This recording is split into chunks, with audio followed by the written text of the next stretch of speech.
over 13 months, we do the math, correct? I'm not sure what you're asking me at Well, this point, to be honest with you. Okay, what I'm trying to figure out is up from July 1st, 2015 through August 10, 2016, from the date that Mr. Kerns was suspended until he was given his notice of intent to dismiss, he was out less than 4 of his shifts. Sir, let me direct you, if I may, to the purpose of this memorandum. The purpose of this memorandum on page 0006, down the bottom right corner, is to provide Mr. Kerns with the notice of intent to dismiss. The intended action is the result of your continued history and pattern of unscheduled absences. It doesn't reference the 60-hour portion of the policy. What we are repeatedly here seeing for the 13th year is a continued pattern of not coming to work. Since his last, which was submitted as an intent to dismiss, it was downgraded to a suspension. According to Mr. Kerns' own words, it was accepted as the last chance. These are the absences since that July 1st, which is another clear indication of the pattern. If we hadn't submitted this, there would have been some additional absences there based on his repeated history. I mean, that's the purpose of this memo. It has nothing to do with the 60 hours. Okay, look, can you take a look at document page 007 in the lower right-hand corner? Yes, sir. Okay, that document that's attached, would you agree that's attached to the notice of intent to dismiss dated August 10, 2016, that's the second page? Yes, sir. It does state in there your policy, 60 days, and again, under definitions, about a third of the way down, it does say definitions, correct? That is And correct. it says 60 hours of unscheduled absences during a rolling 12-month period, correct? That is correct.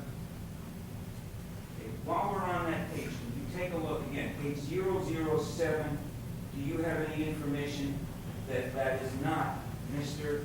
Kerns' disciplinary history from 2003 up to 2016? Do I have any, Are you aware of that being an accurate, is accurate? as far as I can As far tell, as you yes, can sir. tell. That's Okay. extracted from his All right. personnel file, yes, sir. Would you agree that it looks like he had in, gosh, over 13 years of working for Volusia County, other than issues with absenteeism, he had one issue that was related to his performance or his, one issue that's absenteeism related. Would you agree with that? Yes, sir. Okay, and that's from January 28, 2016, when you say he was suspended for 4 days, correct? Yes, sir. Do you know what happened there? Do you know why he was suspended for insubordination? Yes, sir. What was the reason? We had implemented a new technology to reduce the cost to the taxpayer of Volusia County. And in front of an entire roll call session, he stood up, and don't hold me verbatim because I don't know verbatim, but basically told the captain, who was the shift commander, and given guidance on how the shift would operate, that it was stupid and that it wasn't going to work.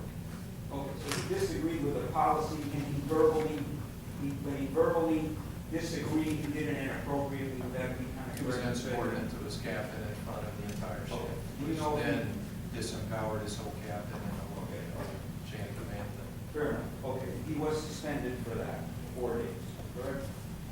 Yes, that's what it All right, was. all right. Do you have any knowledge one way or the other, he later apologized to the captain for making that statement? He has shared that with us, yes. All right, so that's it, other than, over 13 years, that's it, as far as absenteeism issues, correct?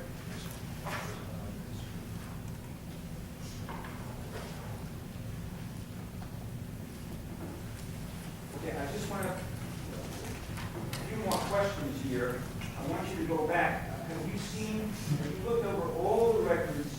I don't need to go over them, all of them, but I know you stated that Mr. Kerns or Mr. Moore on his direct examination said a lot of times when he's out, it's after he has been scheduled for overtime, correct?